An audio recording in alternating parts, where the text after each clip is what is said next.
결혼을 생각하는 남자와 여자라면 한 번쯤 받고 싶은 프로포즈가 무엇인지 각자 다 생각할 것인데요. 한 결혼 정보 회사가 이것을 잘 정리해 주었습니다. 그것을 한번 먼저 소개하고자 하는데요. 먼저 이제 결혼하려는 미혼 남녀가 가장 선호하는 선물 1위, 3위부터 3위는 꽃다발이랍니다. 이 프로포즈 때 우리 아직 결혼하지 않은 우리 경환 형제는 한번 잘 생각해 보세요. 2위가 손편지, 그리고 대망의 1위가 결혼 선물로 프로포즈 선물로 반지였다고 합니다. 그리고 프로포즈하기 가장 좋은 장소를 선호하는 남녀들의 이 선호도를 또 조사해 보니까요, 남자들은 3위가 레스토랑이었다고 합니다. 그리고 2위가 추억이 깃든 둘만의 장소에서였다고 해요. 그리고 1위가 호텔이었다고 합니다. 여자들은 조금 반대인데, 여자들은 동일하게 3위는 레스토랑이었다고 합니다. 그리고 남자와 달리 2위가 호텔, 1위는 추억 속 둘만의 장소를 꼽았다고 합니다. 제가 큰 거 가르쳐 드리는 겁니다. 그리고 미혼 남녀들이 피하고 싶은 최악의 프로포즈 장소, 거기가 어디였냐면 번화가 혹은 인파가 많은 곳에서 공개적으로 프로포즈하는 게 압도적으로 1위를 차지했대요. 정말 싫어하나 봐요. 근데 영화를 많이 봐서 사람들이 그렇게 해줘야 된다는 생각을 하나 봅니다. 그리고 프로포즈를, 반지를 음식 속에 숨겨놓는 걸 그렇게 싫어한대요. 이 영화를 너무 많이 본 이제 효과죠. 그리고 이제 프로포즈 멘트들을 또 리스트로 이렇게 해서 다양한 멘트의 리스트들을 소개해 주었는데요. 프로포즈 할 때 어떤 멘트를 하느냐, 보통 이런 멘트를 한답니다. 생일 축하해, 태어나줘서 고맙고 날 만나줘서 고마워, 결혼해주면 정말 고마울 것 같은데 나랑 결혼해줄래? 이게 그냥 일반적인 멘트. 그리고 너가 항상 원하는 음악을 틀어줄 수 있어, 평생 너만의 DJ가 되고 싶어, 내 아내가 되어줄래? 다들 얼굴이 좀 불편해 하시는 게 보입니다. 그리고 또 다른 멘트. 나에게 진짜 기적은 널 만난 일이고 진짜 마술은 너와 결혼하는 거야, 나에게 마술을 걸어줄래? 아주 제가 보면서도 쓸만한 게 없더라고요. 제가 제일 잘한 것 같아요. 내가 너의 등대가 되어줄게. 네. 그러면서요, 이 지역별로 우리 이제 사투리가 있지 않습니까? 결혼 프로포즈에 좀 유머지만 좀 많이 쓰는 사투리예요. 경상도 프로포즈. 내 알을 내 알을 낳아도, 네, 죄송합니다. 그게 많이 쓰이는 우리 경상도식 유머고요. 그리고 전라도는 보니까 아따 거시기 해요. 그렇게 뭐 그냥 어른들이 했던 그런 겁니다. 충청도가 좀 웃겼어요. 충청도가 반지를 딱 보여주면서 어때요? 어때요? 그럼 이제 손을 내밀고 혀. 이게 충청도식 그런 거랍니다. 결혼식은요, 모든 가정에서 가장 중요한 순간이고 잊지 못할 추억이지요. 그날을 어떻게 잊겠습니까? 동일하게 하나님과 그의 백성의 결혼식도 아마 이러한 의미가 있지 않겠습니까? 바로 오늘 본문인 성전 낙성식, 성전 봉헌식이 어쩜 하나님과 하나님의 백성들이 결혼식을 맺는 시간이 아닐까 생각해 보게 됩니다. 오늘 본문, 하나님께서 성전을 봉헌하는 그 본문 속에서 어떻게 솔로몬이 성전을 봉헌하고 하나님은 거기에 어떻게 응답하시는지가 담겨 있는 말씀입니다. 그래서 하나님이 성전 낙성식에서 하나님의 백성들에게 이렇게 얘기하십니다. 내 눈과 내 마음이 항상 여기에 있으리라. 다른 어떤 프로포즈보다 이게 더 의미가 있지요. 내 눈과 내 마음이 항상 여기 있으리라. 그래서 오늘 설교의 제목은 내 눈과 내 마음이 항상 여기 있으리라입니다.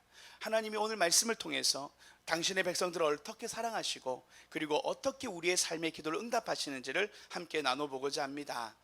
먼저 오늘 성경 본문을 먼저 보고자 하는데요, 11절 말씀에 보면 솔로몬이 여호와의 전과 왕궁 건축을 마치고 라고 해서 이 시점을 바로 여호와의 전을 완공했다라는 것을 알 수 있죠. 그런데요, 이 실제 공사가 끝난 시점은 한 달 정도 더 남았는데 솔로몬이 한 달을 당겨서 먼저 성전 낙성식을 진행하고자 하는 계획을 가지고 있었습니다. 8월에 성전 모든 공사가 끝나지만 한 달 전에 성전 낙성식을 하는 거예요. 왜냐하면 솔로몬은 7월 15일의 날짜에 맞추고 싶었는데 이 초막절의 절기가 7월 15일부터 시작되거든요.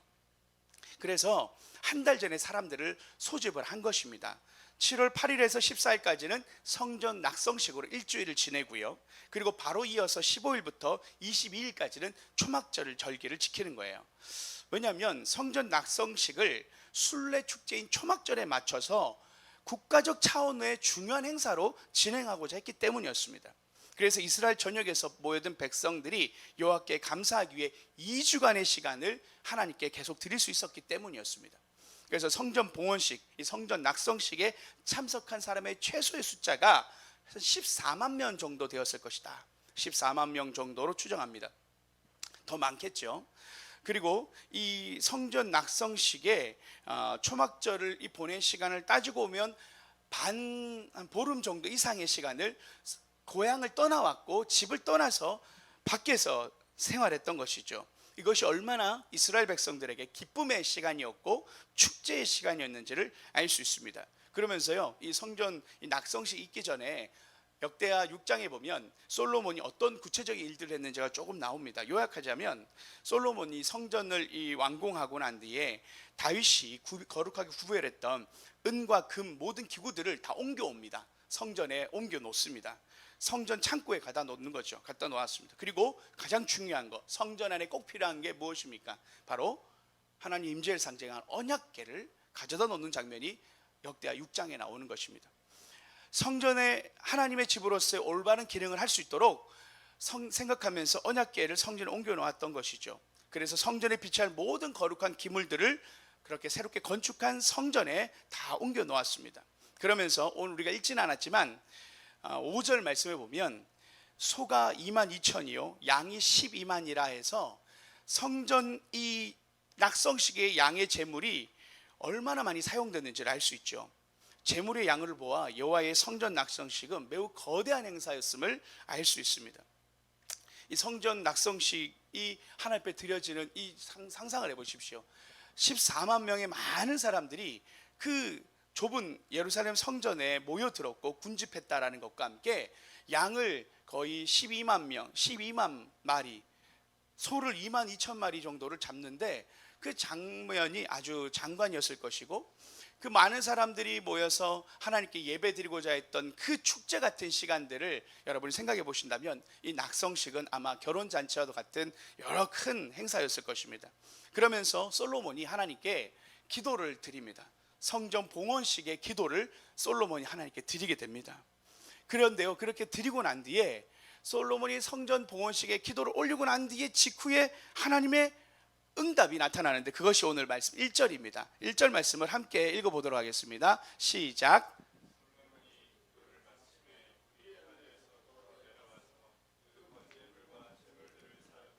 여호와의 영광이 그 성전에 가득하니.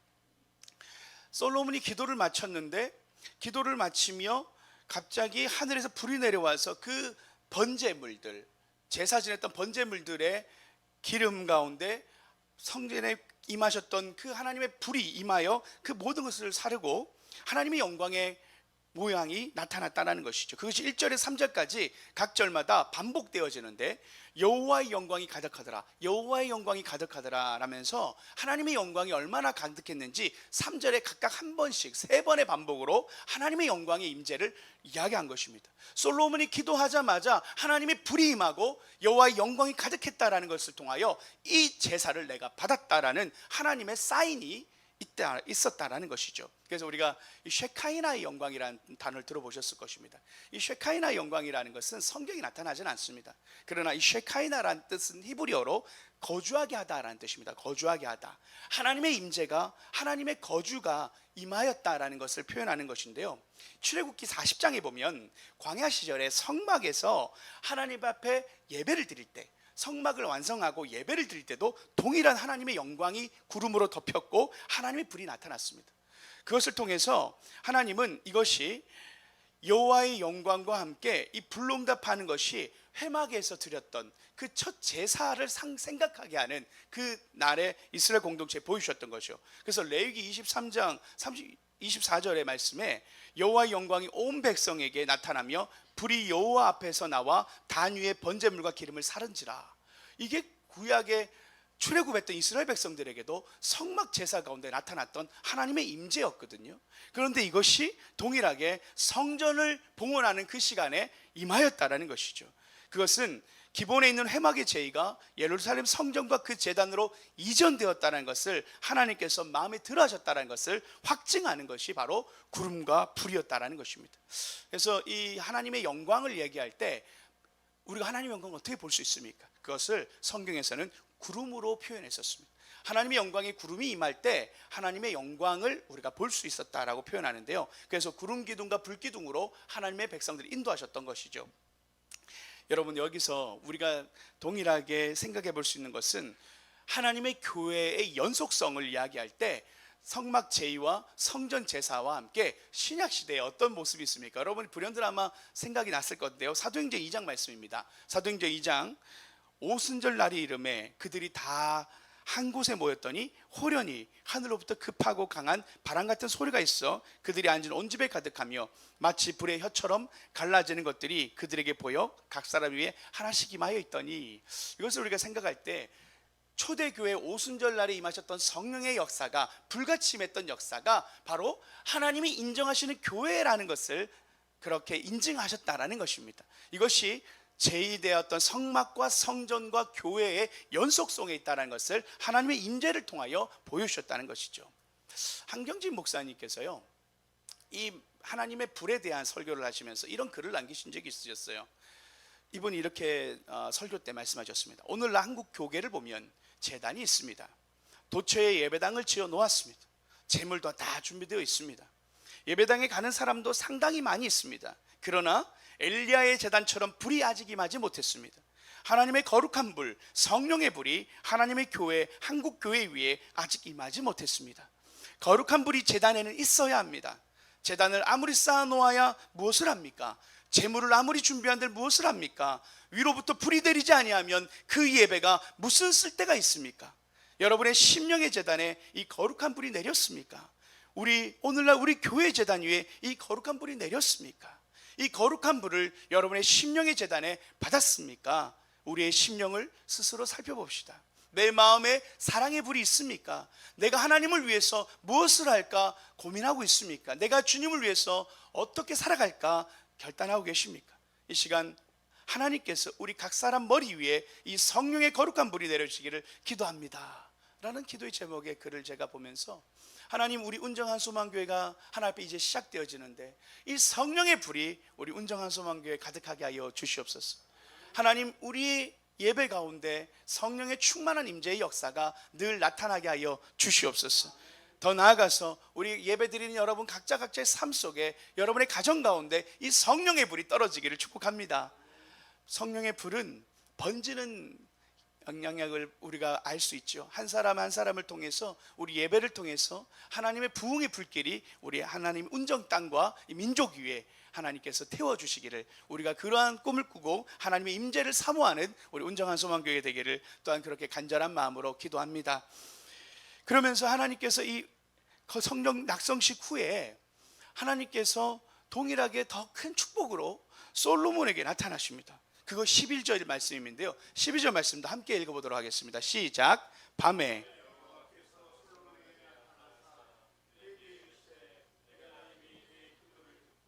이곳을 택하여 내가 제사하는 성전을 삼았으니, 하나님이요, 이 거룩한 불과 구름으로 임하셨던 것은 하나의 상징적 의미였다면 솔로몬에게 저녁에 나타나셔서 구체적으로 또 동일하게 말씀해 주십니다. 이것이 우리가 기본 산당에서 나타나셨던, 우리 지난주 보았던 그 1000번제를 데리고 난 이후에 솔로몬의 꿈에 나타나셨던 모습과 동일하지요.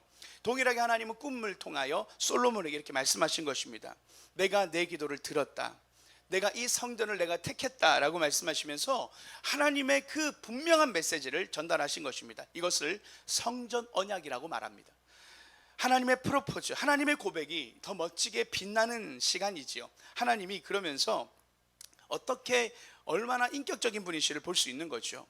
그런데요, 솔로몬이 우리가 어떤 기도를 드렸는지가 역대하 6장에 나오거든요. 근데 구체적으로 열왕기의 병행 구조라고 하는 열왕기 상에도 보면 솔로몬이 드렸던 기도가 나옵니다. 제가 그 기도 제목을 조금 읽어 드릴게요. 솔로몬이 어떤 기도를 드렸길래 하나님이 내 기도를 들었다고 얘기하시는지, 무슨 기도를 들었는지를 조금 들을 수 있습니다. 열왕기상 8장 27절에서 30절인데요. 보면 이렇게 기도합니다. 27절과 29절만 읽겠습니다. 하나님이 참으로 땅에 거하시리이까 하늘과 하늘들의 하늘이라도 주를 용납하지 못하겠거든 하물며 내가 건축한 이 성전이오리까 주께서 전에 말씀하시기를 내 이름이 거기 있으리라 하신 이곳 이 성전을 향하여 주의 눈이 주야로 보시오며 주의 종이 이곳을 향하여 비는 기도를 들으시옵소서. 솔로몬이 하나님께 솔직하게 인정하는 거죠. 하나님이 이 성전에 임하시는 것은 기적입니다. 맞습니다. 사람이 만드신 곳에 어찌 하나님이 거하실 수 있겠습니까? 라면서 겸손하게 그 성전을 짓고도 겸손한 모습을 보였습니다. 그러면서 솔로몬이 내 이름이 거기 있으리라 하신 곳 이 성전을 향하여 주의 눈이 주야로 보시고 비는 기도를 들어달라고 요청한 것이죠. 더 구체적으로 있지만 핵심은 이것입니다. 그런데 그때 하나님이 그 기도를 듣고 불과 구름으로 하나님의 영광으로 먼저 1차적으로 임재하셨던 것이고요. 그러면서 오늘 저녁에 동일하게 솔로몬의 꿈에 나타나서 이렇게 말씀합니다. 이 말씀이 어쩜 우리에게 주시는 하나님의 음성이요, 우리가 들어야 할 하나님이 나에게 주신 말씀으로 알고 함께 이 말씀을 읽어보도록 하겠습니다. 16절 말씀입니다. 시작. 이는 내가 이미 이 성전을 택하고 거룩하게 하여 내 이름을 여기에 두리라. 내 눈과 내 마음이 항상 여기 있으리라라는 이 말씀이 솔로몬은 이스라엘 백성들을 감찰하시고 시시때때로 도와주실 것을만 기도했습니다. 그런데 하나님께서는 이스라엘 백성들에게 잠시도 떠나지 않겠다라는 확약을 기꺼이 하십니다. 이 기도를 솔로몬이 기대했던 바 이상으로 하나님께서 화답하셨던 것이죠. 내 눈과 내 마음이 항상 여기 있으리라. 항상 있으리라. 하나님의 고백이 약속이 더 크셨습니다. 늘 주님은 우리가 간구하는 것 이상으로 채우시는 좋으신 하나님이시죠. 그분의 인자와 자비는 끝이 없습니다. 하나님이 우리의 기도에 응답하시는 분이심을 우리가 느낄 때 우리는 우리가 생각하는 것 이상으로 하나님 우리를 사랑하신다라는 것을 느낄 수 있습니다. 하나님, 죄의 삶에 이것 좀 들어주세요. 하나님, 이것 좀 도와주세요. 우리가 이렇게 기도할 때요, 하나님은 우리가 생각하는 이상으로 채워주시는 분이십니다. 할렐루야. 우리가 하나님 앞에 드리지 못한 기도도 하나님은 알고 계시고, 우리의 필요를 더 잘하신 하나님이 우리가 기도한 것 이상으로 채우시는 늘 선하신 하나님이라는 사실을 우리가 기억해야 할 줄 믿습니다. 비록 지금은 우리가 이해할 수 없고 지금은 내가 다 알지 못하지만 하나님은 하나님의 방법과 하나님의 때에 우리에게 더 좋은 것으로 응답하시는 분이심을, 우리 하나님의 성품이 자비하신 분이심을 우리는 알 수 있습니다. 솔로몬은 자기가 기대했던 그 이상의 기도의 응답을 받게 된 것이죠. 그러면서 하나님이 솔로몬에게 기도에 응답하시면서 내가 이 성전에서 기도하는 모든 기도를 내가 듣고 너희가 회개할 때 돌아올 때도 내가 들을 뿐만 아니라 내가 너희들의 삶과 너희들에게 동일한 축복뿐만 아니라 솔로몬에게는 너의 왕위가 끊어지지 않을 것이다 라는 최고의 축복으로 이 성전 언약을 하신 것이었습니다. 익산의 한 교회 장로님 이야기인데요, 이분은 국내 최대 축산업 공장에 일하시는 분이십니다. 제가 실명은 얘기하지 않도록 하겠습니다. 왜냐하면 이런 분들이 지금은 또 잘 섰는데 이후에 또 세상 일은 모르거든요. 그러나 지금까지 어떻게 살아왔는지를 볼 때 그것이 또 우리에게 감동이 돼서 제가 함께 나누고자 합니다. 이 국민일보에 실렸던 이야기인데요, 그 장로님이요, 고3 때 사업을 시작했대요. 그래서 이제 우리나라에 되게 유명한 그 육가공 업체입니다. 1986년에 시작했는데 1997년에 코스닥에 등록하고 뒤이어 1일의 생산 능력이 한 200톤 규모로 성장했답니다. 엄청난 성장을 했대요, 이 업체가요. 그러니까 이제 육축산업 정도인데요. 익산 공장에 그런데 어느 날 대형 화재가 난 것입니다.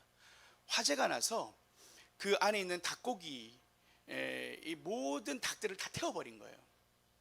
이 건평이 한 3만 평방미터 되는 그 공간이었고요. 그리고 건평이 한 9천 평 정도 되는 공간이 다 타버렸답니다.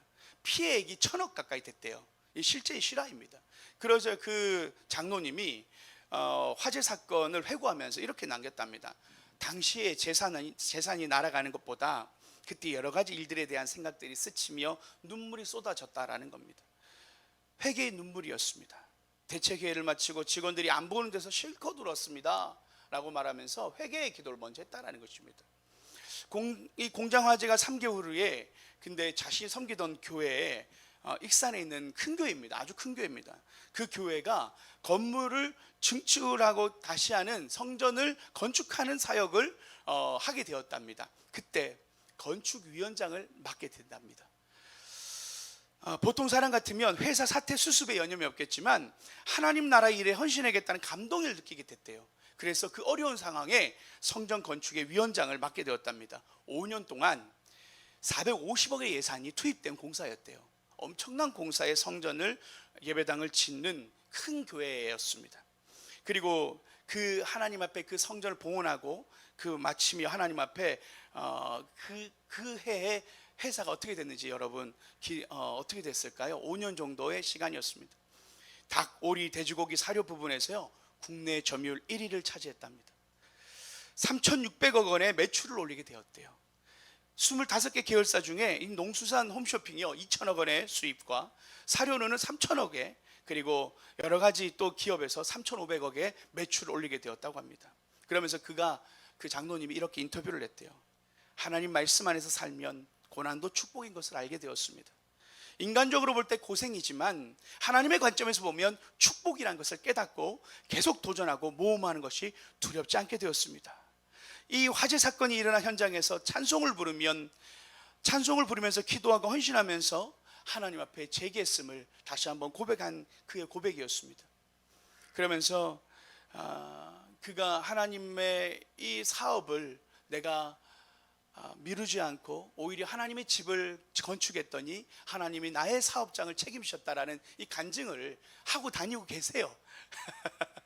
물론 이제 다시 말하지만 사람은 연약하기 때문에 우리의 삶에 늘 무너질 수 있지요. 그러나 다시 어떻게 그가 일어났는지가 중요한 거죠. 우리의 삶의 위기의 상황 속에서 하나님을 예배하고 하나님을 섬겼던 그 시간이 오히려 하나님이 우리의 삶을 채우시고 회복하셨다라는 이 사실입니다. 그러면서 제가 이분이 의미가 있는 게 있어요. 성전 건축에 대한 마음을 가졌다라는 것이죠.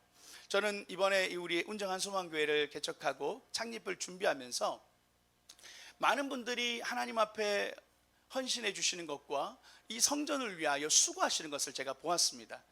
여러분, 개척교회가요 이렇게 찬양팀이 있을 수가 없어요. 제가 첫 개척을 해봤지만 찬양으로 섬겨주시는 것이 대단히 감사한 부분입니다. 그리고 우리가 안수 집사님도 기도해 주시고 안내도 해주시고 여러 부분들이 하나님이 꼭 필요하신 분들을 보내주시면서 이 교회를 세워가게 하시고, 특별히 어떤 분들이 우리 운정한소망교회로 봉헌을 하고 싶다라는 분들이 계셨어요. 그런 분들이 제가 그런 분들 기도 제목을 들으면서 하나님 앞에 제가 기도를 해드렸습니다. 어떤 분은 자신의 딸이 지금 현재 배우자를 놓고 기도하고 있는데 남자친구가 예수 믿지 않는 친구라는 거예요. 그러면서 목사님 어떻게 해요? 기도를 요청을 하시는 겁니다. 그래서 제가 하나님의 마음으로 축복하면서 그 청년에게 믿음이 생기기를 기도해 주고 이 가정 가운데 하나님 믿음의 배우자가 세워지기를 권사님께서 축복해 드렸어요.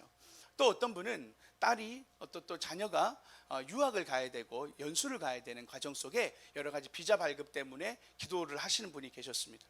그래서 하나님이 그 일들 속에 형통함을 주시도록 기도를 했고요. 또 어떤 분은 건강의 문제로, 또 어떤 분은 당뇨로 인해서 어려움을 겪고 있는 분들에 대한 기도 제목을 들으면서 하나님이 건강해 주시기를 또한 기도해 드렸습니다.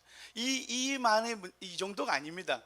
제가 그 분들의 기도의 제목을 들은 분들을 제가 나열하자면 정말 제 사역에 제가 속교회 사역을 했던 것보다 더 많이 기도를 해드렸던 것 같아요.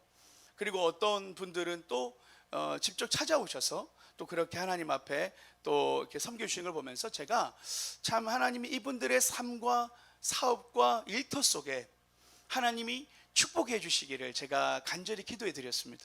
그런데요, 하나님이 계속 제 마음에 오늘도 이 말씀을 준비하면서 주시는 마음은 뭐냐면, 내가 응답할 거야, 내가 들어줄 거야 라는 확신으로 이 말씀을 제게 전하게 하셨어요. 내가 성전의 이 공사 가운데 내가 받았다, 너의 그 봉헌과 낙성을 내가 받았다, 내가 불과 하나님의 구름으로 하나님 응답하실 뿐만 아니라 이 말씀을 통해서 하나님이 솔로몬이 주셨던 말씀처럼 내가 내 눈과 내 마음과 내 귀가 이곳에 있다, 내가 그들의 기도를 응답할 것이다, 기도할 때 내가 응답할 것이다, 이곳에 와서 기도하는 자들의 기도를 내가 응답할 것이다, 그 마음을 많이 주셨어요. 여러분의 삶에 오늘 이곳에서 수고하고 헌신하는 것이 결코 헛되지 않습니다. 하나님이 여러분의 기도의 제목들을 응답하시겠다라고 오늘 이 성전에서 내가 이 성전을 받았고 이곳에서 기도하는 기도마다 응답할 것이다 라는 하나님의 약속이 오늘 이 시간 있습니다. 여러분의 마음속에 동일하게 주신 기도 제목이 있습니까? 마음 가운데 하나님이 어떤 기도 제목으로 혹시 어려운 분이 계십니까? 내가 내 눈과 귀가 너의 그 마음에, 너의 가정에, 이 교회에 있다라고 말씀하시는 이 음성으로 우리가 듣고 하나님 앞에 믿음으로 기도할 때 응답받으신 여러분의 삶과 가정과 일터가 되기를 축복합니다. 함께 기도하겠습니다.